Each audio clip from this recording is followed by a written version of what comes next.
Hi, this is Steven with Greenbrier Percussion playing a full set of Sabian HHX legacy cymbals designed by Dave Weckl. What we have here are 14-inch hats, a 10-inch splash, 17 and 18-inch crashes, and a 20-inch ride. There's some really cool features about these cymbals I'd like to show you. First off, the hats are very thin, very dark, and dry. Very awesome cymbals for jazz. They have a very light, subtle foot chick, which won't overpower your kit. They're also very articulate, and when they vacuum, they stop very dramatically and quickly, making them great for vacuum accents when you're using your foot to do a whole lot of control work. The crashes are very fast. They have a very dark sustain. It doesn't shimmer like a lot of other cymbals with the same ring pattern. It's actually like a very consistent fast decay, very smooth cymbals as opposed to oscillating shimmer that you hear on other HHX counterparts, which really lends itself to a jazzy or ambidextrous playing style, especially if you're an ostinato pattern player. A full set of legacy might be awesome if you had a large selection of crashes and splashes. Another cool thing is this ride.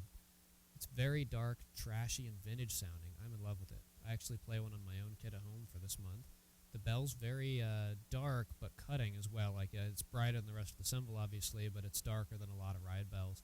I think it makes it pair with the set very well, and it's got great stick definition without building too much wash.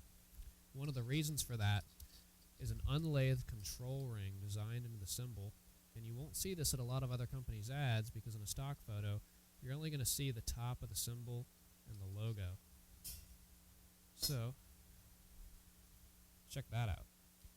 It looks really cool, but more importantly, it dramatically affects the changes in the sound. I was over at the Sabian Cymbal Factory with Mark Love, playing around with the Ozone Ride version of this, designing a 21-inch for myself, and learned hands-on that control ring makes all the difference between one that's extremely crashable, wide open and washy, and one that's tight and controlled like this without sacrificing the dark, shimmering sustain that you actually get off this larger ride cymbal.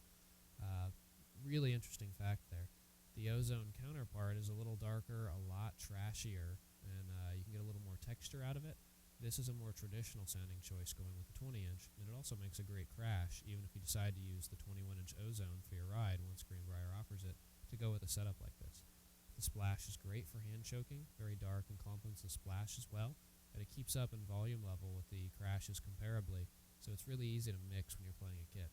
This set of cymbals is well worth the money, and in my opinion, you don't have to be a jazzer to use them. They lend themselves to jazz, but you can do anything you'd like with them. And if you want dark-sounding, thin, nice, rich cymbals with a little bit of a trashy vintage sound, these are your choice.